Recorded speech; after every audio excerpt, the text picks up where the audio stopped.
Baik, selamat malam semuanya, selamat siang, selamat pagi. Terima kasih telah mengklik video ini dan semoga apa yang nanti akan saya sampaikan dapat bermanfaat bagi yang mendengar. Baiklah, di pertemuan hari ini kita akan membicarakan tentang strategi komunikasi pemasaran digital.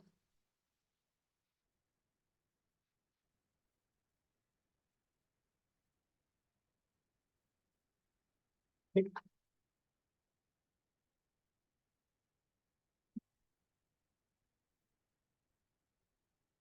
kita mulai dengan perkembangan strategi komunikasi pemasaran digital. Ya, di era yang digitalisasi saat ini, kita sebagai pelaku dalam komunikasi pemasaran digital harus memahami bahwa konsumen memiliki perilaku spesial yang harus benar-benar dipahami karena karakteristik dari digitalisasi itu sendiri. Kalau zaman dahulu, konsumen itu memiliki media yang bisa dikontrol oleh pemilik atau pengguna komunikasi pemasaran. Namun saat ini, dengan teknologi yang sangat berkembang, di mana setiap media komunikasi mereka pribadi bisa digunakan untuk digitalisasi, jadi perilaku mereka pun jadi semakin spesifik sebagai seorang konsumen. Dan untuk menciptakan strategi digital yang sangat baik dalam bidang pemasaran, seperti halnya dengan penyampaian pesan, hal yang utama yang harus kita pahami adalah perilaku konsumennya. Sama halnya dengan komunikasi, sebelum kita menciptakan pesan yang baik, kita harus memahami dulu karakteristik dari komunikannya. Oleh karena itu, kita sekarang harus memahami dulu perilaku konsumen yang spesifik dalam komunikasi pemasaran digital. Ya, hal ini dipengaruhi oleh akses internet dan perangkat mobile yang memudahkan segala bentuk pembelian. Dengan digitalisasi, setiap kegiatan pembelian saat ini sangat mudah. Bahkan dari metode pembayarannya, pemesanannya, bahkan komplain pun lewat media digital.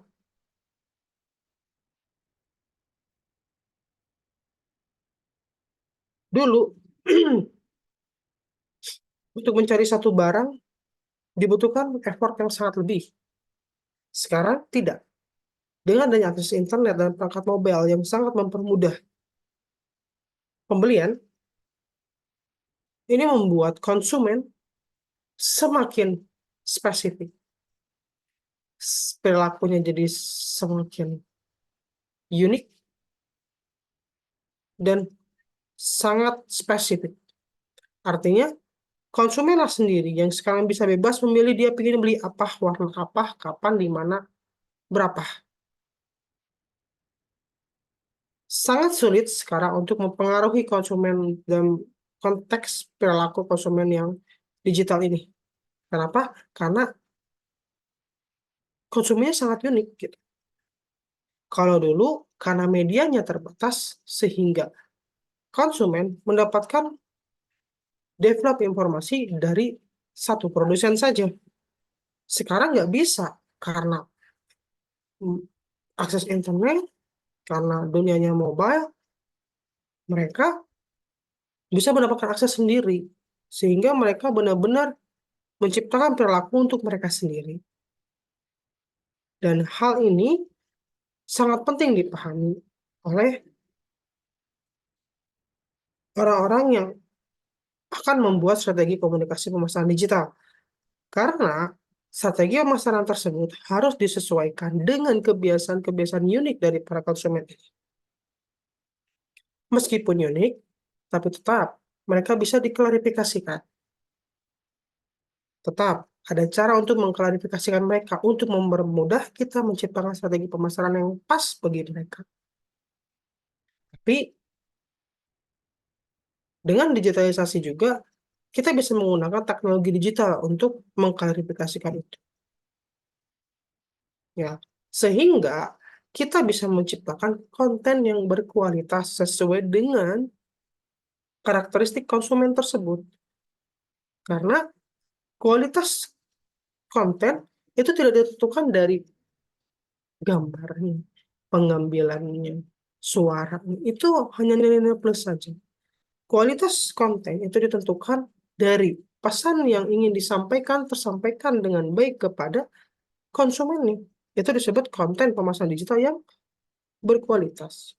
Jadi, sama seperti halnya komunikasi, pesan itu dianggap efektif ketika komunikan atau penerima pesan memahami isi pesan disampaikan oleh komunikator. Nah, dalam konteks strategi komunikasi pemesanan digital, komunikatornya adalah pencipta strategi itu sendiri.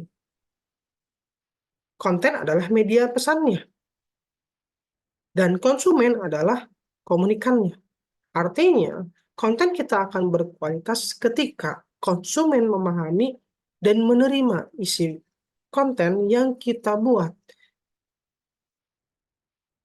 Bahkan dia tergerak untuk membeli. Artinya, pesan yang kita sampaikan lewat konten kita itu efektif terhadap konsumen kita. Dia tetap sama ya. Nah, konten yang berkualitas ini sangat penting untuk menarik perhatian dan membangun hubungan dengan konsumen. Konten yang memberikan nilai tambah memperkuat keterlibatan hubungan jangka panjang. Nah, konten yang berkualitas itu akan memperkuat hubungan kita dengan konsumen kita. Sehingga apa? Sehingga kita jadi bisa memahami bahwa ternyata untuk memahami konsumen, kita memerlukan berbagai macam strategi yang cocok untuk konsumen itu sendiri. Agar konsumen dapat perhatian terhadap produk kita, menerima produk kita, dan membangun hubungan baik dengan kita.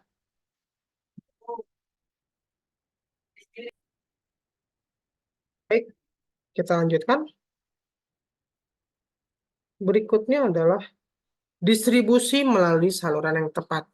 Ingat ya, tadi kita sudah belajar bahwa konten yang berkualitas akan mempengaruhi hubungan kita terhadap konsumen. Ya, strategi konten melibatkan pemilihan dan distribusi melalui platform yang sesuai. Media sosial, blog, email marketing adalah salah satu yang efektif untuk menjangkau audiens. Artinya gini, kita udah paham bahwa konten itu adalah pesannya. Konsumen itu adalah komunikan. Ya, tinggal medianya yang tepat. Oleh karena itu, digitalisasi ini memudahkan sebenarnya kita menentukan media mana yang tepat untuk konsumen kita. Contohnya media baru, Instagram, TikTok, YouTube. Itu punya karakteristik sendiri untuk melibatkan itu dalam pembuatan konten kita. Konten kita harus menyesuaikan dengan media tersebut juga. Seperti halnya komunikasi, setiap pesan disesuaikan dengan media komunikasinya atau channel. Ya, agar apa? Agar pesan yang disampaikan dapat diterima dengan baik oleh komunikannya atau pengguna media tersebut. Ya, kemudian hal terbaik dari digitalisasi adalah big data atau pemanfaatan data atau analitik data. Ya, dengan digitalisasi yang terrecord di sistem, sebenarnya setiap produsen itu bisa mendapatkan data tentang media konten yang digunakan atau sering dilihat oleh konsumen media tersebut. Contohnya, kita bisa menggunakan Google Analytics atau Insight Instagram atau berbagai platform lain yang berhubungan dengan analitik data. Kenapa? Ingat, dalam menciptakan strategi kita membutuhkan data dulu, karena ini kan sudah bermain digitalisasi. Artinya, agar konten kita berkualitas dan efisien, kita harus benar-benar memiliki data dulu. Konsumen kita itu siapa, karakteristiknya seperti apa, menggunakan media apa. Dari situ, kita bisa menentukan, oh ternyata dia menggunakan media ini, berarti pesan yang kita sampaikan seperti ini, konten kita harus berisi seperti ini. Tujuannya adalah agar konten kita berkualitas. diterima oleh konsumen, dan sesuai dengan media yang digunakan oleh konsumen itu. Ya, karena penggunaan data analitik itu memungkinkan pemahaman lebih baik tentang audiensnya, konsumen kita, dan peningkatan efektivitas dari kegiatan strategi pemasaran yang kita lakukan. Ya, dan alat analitik yang paling baik sekarang sudah bisa diakses oleh banyak. Ada versi website, ada versi apps, ada versi yang lebih private yang harus bayar dengan uang tertentu, ada yang gratis juga ada. Contohnya kita bisa menggunakan Google Trend misalnya. Nah, itu bisa salah satu cara untuk melihat karakteristik seseorang, karakteristik konsumen kita, penggunaan keyword, dan lain sebagainya. Ya. Oleh karena itu, analitik data itu sangat penting untuk menciptakan strategi komunikasi pemasaran digital yang sangat baik agar kita bisa menciptakan konten yang berkualitas untuk para konsumen kita. Ya. Selanjutnya adalah integrasi pemasaran digital yang dan tradisional. Dengan adanya digitalisasi, pemasaran itu berkembang dari yang tadinya tradisional yang menciptakan pendekatan holistik, sekarang kemudian dikombinasikan dengan media digital, menciptakan kesadaran merek, memperkuat hubungan konsumen, menciptakan konten yang berkualitas, menggunakan media yang spesifik, itu semua ada integrasi pemasaran digital. Artinya dari yang tadinya hanya bersifat uh, sederhana menjadi lebih spesifik dan lebih unik. Dan sebenarnya kalau kita memahami itu jauh lebih mudah untuk memasarkan sesuatu. Karena konsumennya sudah pasti menggunakan media itu, sudah pasti sering melihat konten seperti itu. Mungkin hal yang paling gampang sekarang disebut dengan nama algoritma. Nah, algoritma merupakan salah satu data analitik yang bisa kita gunakan untuk mempermudah kita menciptakan konten yang berkualitas untuk memasarkan produk kita. Hanya sangat penting untuk memahami algoritma media-media yang digunakan oleh konsumen kita. Contohnya, konsumen kita menggunakan grup, WhatsApp grup. Kita harus pahami juga kenapa dia menggunakan itu, pesan apa yang ingin dia disampaikan, kenapa dia menggunakan itu, konsep pesannya seperti apa, bisakah kita menggunakan itu, kalau kita tidak bisa menggunakan itu, bagaimana caranya, kita harus bekerja sama dengan siapa.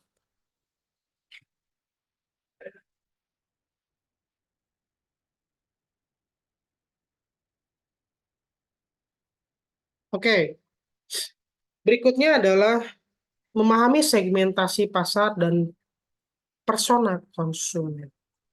Ya, segmentasi pasar merupakan proses penting bagi perusahaan untuk memahami kelompok-kelompok konsumen serupa dan merancang strategi pemasaran yang efektif. Tadi saya udah bilang bahwa meskipun unik, tapi tetap kita bisa mengkelompokkan para konsumen-konsumen kita ini dengan bantuan data analitik. Ya, pengelompokan konsumen ini akan memudahkan kita untuk menciptakan strategi yang cocok untuk para konsumen, akan memudahkan kita menciptakan pesan, konten, menentukan media, menentukan segala macam hal untuk dapat mengefektifkan pesan kita melalui konten yang kita buat untuk para konsumen kita. Ya, berikutnya adalah persona konsumen atau representasi semi fiktif dari pelanggan ideal, membantu perusahaan memahami lebih dalam preferensi dan kebutuhan konsumen. Ya, persona konsumen merupakan cara. Baik, kita lanjut lagi. Uh, Persona konsumen adalah representasi semi fiktif dari pelanggan ideal, membantu perusahaan memahami lebih dalam preferensi dan kebutuhan konsumen. Dengan adanya persona konsumen, kita bisa memahami kenapa disebut representasi semi fiktif. Karena apa? Karena terjadinya di digitalisasi. Jadi kita sebenarnya bisa melihat apa yang dibutuhkan konsumen atau apa yang sering dilihat konsumen di media sosialnya. Konten-konten seperti apa yang sering dilihat oleh konsumen. itu dianggap sebagai kebutuhan. Karena apa? Konten itulah yang nanti harus kita buat agar konsumen melirik konten kita. Kemudian, dari situ kita baru bisa mengembangkan persona itu, mengembangkan persona konsumen. Melalui apa? Melalui riset yang mendalam. Perusahaan dapat mengidentifikasi karakteristik pelanggan dan menciptakan persona yang spesifik. Dari data analitik yang kita dapatkan secara umum, dari big data itu, kita bisa mengembangkannya lagi menjadi lebih spesifik lagi. Artinya, kita secara pribadi bisa menentukan atau mengkarakteristikkan kembali pesona-pesona dari para konsumen itu untuk menciptakan pesan yang lebih spesifik lagi. Karena data itu kan umum ya, data itu umum. Dan terkadang algoritma hanya membaca sesuatu yang lebih umum lagi. Bisa kita spesifik, bisa. Tapi kita bisa menciptakan yang lebih spesifik lagi. Kenapa? Karena yang ingin kita capai adalah strategi pemasaran yang berkualitas, yang sesuai dengan karakteristik konsumen kita. Dengan menspesifikkan lagi persona konsumen kita, kita dapat lebih baik lagi menentukan dan menyesuaikan pesan agar pesan itu tersampaikan dengan baik lewat konten yang kita buat dan konsumen benar-benar memahami apa isi pesan tersebut sehingga kita dapat membangun hubungan baik dengan konsumen. Tujuan kita menyampaikan pesan itu konsumen memahami produk kita, bisa tahu apa saja kelebihan kita dan bagaimana mereka bisa percaya dengan apa yang kita punya. Karena kepercayaan konsumen itu yang nanti akan memberikan efek baik dan positif bagi strategi pemasaran kita. Ya, jadi spesifik justru baik, tapi dengan cara yang baik juga. Ya, kemudian setelah pengembangan persona, kita akan lanjut lagi ke penerapan personanya, di mana membantu perusahaan merancang strategi pemasaran yang tepat, sasaran, dan relevan, meningkatkan kepuasan pelanggan dan loyalitas. Setelah pesan yang diciptakan untuk berkualitas, tepat sasaran, sesuai dengan apa yang dibutuhkan oleh konsumen, artinya strategi yang kita buat itu tepat sasaran dan relevan. Nah, efek yang ingin kita tingkatkan, yang ingin kita ciptakan dari relevansi yang kita buat itu adalah meningkatkan kepuasan pelanggan dan loyalitas mereka. Ketika pelanggan puas dengan apa yang kita buat, diharapkan dia akan loyal pada kita, membeli produk kita, percaya pada kita, dan menggunakan terus-menerus produk yang kita punya dari apa? Dari berbagai konten yang kita buat. Oleh karena itu, konten yang kita buat harus berkualitas. Artinya, pesan-pesan yang dibutuhkan oleh konsumen harus terus diberikan oleh kita. Lewat apa? Lewat berbagai konten yang kita buat. Itulah strategi pemasaran. Jadi, kita bukan hanya menciptakan iklan, tapi kita juga menciptakan pesan yang benar-benar terus dibutuhkan oleh konsumen agar konsumen tetap terus loyal pada kita dan puas pada produk kita. Karena pesan itu harus terus disampaikan kepada konsumen. Apalagi kalau kita punya pengembangan dari produk kita, itu harus terus didevelop pada konsumen. Itulah pentingnya penerapan persona. Setelah tepat sasaran dan relevan, baru kita bisa meningkatkan kepuasan pelanggan dan loyalitas pelanggan itu. Ya, terakhir adalah sinergi segmen pasar dan personanya. Setelah kita tidak menggunakan segmentasi pasar dan kita memahami tentang persona konsumen, kombinasi keduanya memungkinkan perusahaan mengembangkan produk yang lebih relevan dan pesan pemasaran yang lebih personal agar meningkatkan dan lebih meningkatkan kepuasan pelanggan terhadap produk kita. Ingat tadi bahwa semakin spesifik artinya pesan yang disampaikan harus semakin relevan. Ketika kita bisa mencapai pesan yang sangat personal, yang benar-benar dipahami dan disukai oleh konsumen kita, serta dibutuhkan oleh konsumen kita, maka kita dapat meningkatkan kepuasan pelanggan. Ingat loh, pelanggan yang butuh atau jika kita bisa menghadirkan apa yang dibutuhkan oleh konsumen kita, baik berupa konten berkualitas dan produk yang berkualitas sesuai dengan keinginan konsumen kita, maka kita akan terus dikejar oleh konsumen kita. Karena pada dasarnya, konsumen hanya akan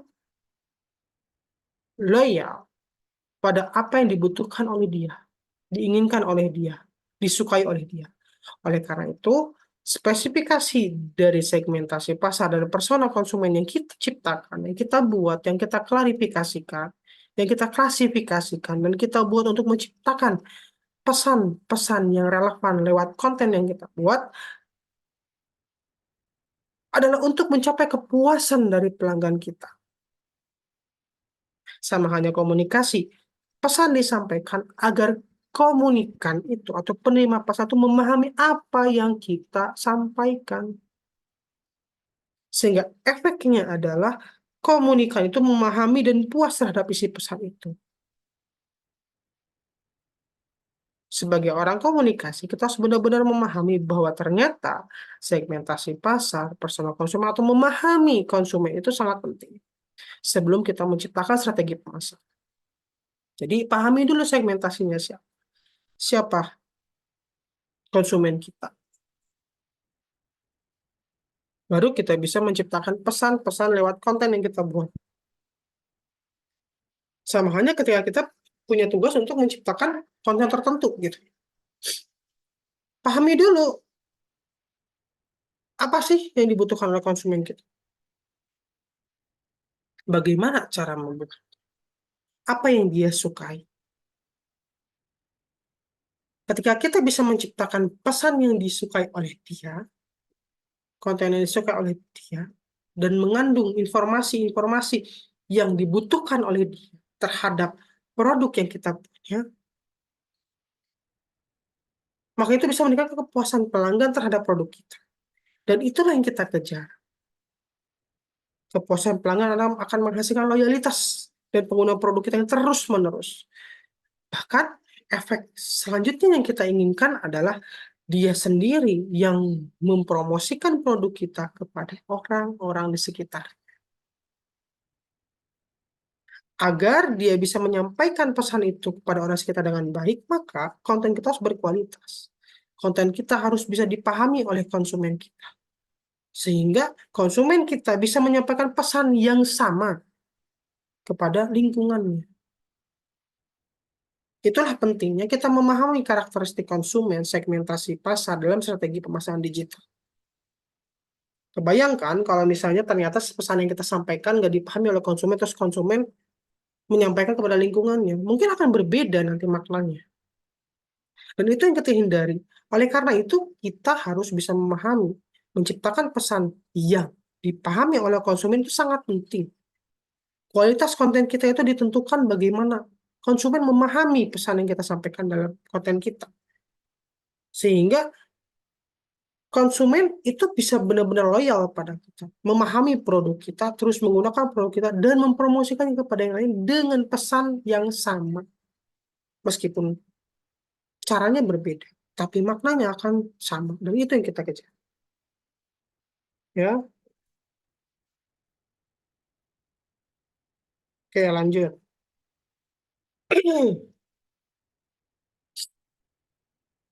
Mengintegrasikan kanal komunikasi digital dengan strategi pemasaran yang tradisional. Ya, ada banyak cara. Satu, kita bisa menggabungkan kelebihan strategi pemasaran tradisional dan digital.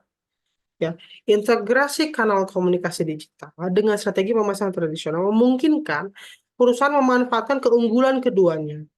Ya, strategi tradisional menjangkau demografi yang tidak aktif secara digital, sementara digital memberikan cakupan luas dari interaksi personal. Ya, justru dengan adanya pasar digital ini, kita bisa menggunakan dua metode. bisa mencapai pasar yang dengan demografis yang tidak digital. Karena kita harus ingat bahwa tidak semua digitalisasi itu bisa mudah diakses. Tetap pemasaran tradisional itu tetap harus kita pahami juga cara bermainnya gimana. Kemudian dengan adanya digitalisasi, kita bisa mencakupannya jauh lebih luas dan interaksinya jauh lebih personal. Jadi, strategi komunikasi pemasaran digital dan tradisional itu berbeda. Tetap, untuk menciptakan strategi tradisional, kita harus memahami konsumen kita dulu. Begitupun digital, kita harus memahami dulu segmentasi konsumen kita dulu. Karena konsumennya pasti berbeda, segmentasi konsumennya berbeda, kegunaan pengguna konsumennya berbeda, loyalitasnya berbeda, pesan yang ingin dia lihat pun berbeda, pesan yang biasa dia terima pun berbeda, pengalaman dan pemahaman dia pun berbeda. Artinya, dengan menggabungkan kedua kelebihan dari strategi pemasaran tradisional dan digital, kita bisa mencapai pemasaran yang jauh lebih luas lagi cakupannya. Ya, kedua adalah pemanfaatan data analitik. Dari data pemasaran digital memberikan wawasan tentang preferensi konsumen. Ini membantu merancang strategi tradisional, misalnya menentukan waktu yang tepat iklan televisi. Jadi, tetap data analitik itu tetap bisa digunakan dalam konteks tradisional pemasaran. Dan justru ini dapat lebih memudahkan konteks tradisional itu karena sudah bisa dipetak-petakkan kebutuhannya oleh data analitik digital ini. Justru dengan adanya digitalisasi, strategi pemasaran tradisional jauh lebih meningkat lagi level. Oleh karena itu kita harus benar-benar memahami keduanya. Ketiga adalah menjaga konsistensi pesan. Pesan yang konsisten membangun citra merek yang kuat. Ini memperkuat hubungan dengan konsumen baik melalui iklan tradisional maupun digital. Itulah pentingnya kita memahami pesan yang dibutuhkan oleh konsumen agar kita bisa konsisten terhadap pesan yang kita sampaikan. Loyalitas dan kepuasan pelanggan akan timbul jika pesan yang kita sampaikan konsisten, sehingga pesan itu menciptakan citra yang sangat kuat di benak para pelanggan kita, para konsumen kita. Itulah nantinya akan membuat citra produk kita menjadi lebih kuat dalam benak konsumen kita. Berikutnya adalah pemanfaatan teknologi berbasis lokasi. Ya, teknologi lokasi memungkinkan penyampaian pesan relevan pada waktu yang tepat. Ini meningkatkan kemungkinan konversi dengan menargetkan konsumen di wilayah yang sama dengan iklan tradisional. Dengan teknologi data analitik, big data, bahkan algoritma yang bisa kita baca, kita bisa memahami dalam konteks tradisional apa yang kita butuhkan, kapan waktu yang tepat, pesan seperti apa yang relevan. Yang dulu mungkin kita hanya bisa mendapatkan sebagian isi pesan itu, karena terhalang berbagai macam hal. Tapi dengan ada digitalisasi, pengkonversian pesan dan segmentasi serta penentuan segmentasi pasar itu jauh lebih mudah dan dapat memudahkan iklan-iklan tradisional untuk bisa mencapai wilayah-wilayah konsumen tertentu. Sehingga pesan dan konten yang dibuat dalam iklan pemasaran digital tersebut dapat sampai dengan baik kepada konsumen. Karena salah satu data analitik yang bisa dibaca adalah lokasi. Lokasi konsumen ini pesan apa, targetnya seperti apa, kapan, di mana, dan lain sebagainya. Jadi, membaca data analitik itu sangat penting dalam komunikasi pemasaran digital. Bahkan sangat penting juga dalam komunikasi pemasaran tradisional. Kalau kita tidak bisa memahami itu, kita akan lebih sulit untuk menentukan pesan media serta konten yang kita buat. Tapi kalau kita sudah bisa membacanya, itu akan mempermudah kerja kita. Ingat ya, mempermudah, tetap harus ada usaha dalam menciptakan sesuatu, nggak mungkin ada yang instan di dunia ini. Ya, berikutnya adalah menggalang umpan balik konsumen. Ya, umpan balik langsung dari konsumen memungkinkan penyesuaian cepat terhadap strategi pemasaran. Ini membuat meningkatnya pengalaman konsumen dan membangun hubungan yang lebih kuat. Inilah hebatnya dari digitalisasi. Kita bisa dengan cepat mendapatkan feedback dari konsumen. Feedback ini harus kita pahami dengan cepat untuk menyesuaikan strategi pemasaran kita. Kalau itu sifatnya positif, kita bisa memperkuat citra kita. Kalau itu sifatnya negatif, kita bisa memperbaiki itu dengan cepat. Dulu terhalang dengan surat membaca. Sekarang cepat dengan digitalisasi. Dengan digitalisasi justru kita bisa meningkatkan pengalaman konsumen kita. Bahkan meningkatkan hubungan kita dengan konsumen. Jika kita bisa menerima masukan dia dan menyesuaikan pesan berikutnya sesuai dengan kebutuhan konsumen, itu akan menciptakan citra yang baik bagi produk kita. Akan menciptakan hubungan baik dengan konsumen kita. Dan kita bisa dengan cepat merubah strategi pemasaran kita yang kurang menjadi lebih baik, dan jauh lebih baik.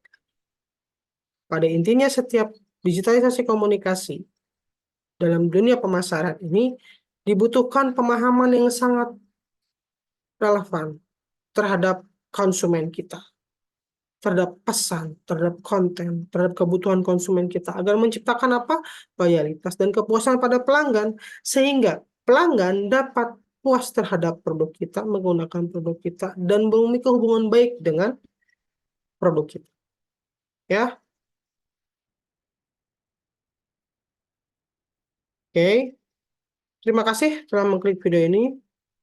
Semoga apa yang saya sampaikan dapat bermanfaat. Kurang lebihnya saya mohon maaf. Semua yang saya sampaikan di sini untuk contoh perkuliahan. Saya tidak benar untuk menghina atau menjatuhkan pura-pura tertentu. Semoga yang saya sampaikan dapat bermanfaat. Assalamualaikum warahmatullahi wabarakatuh.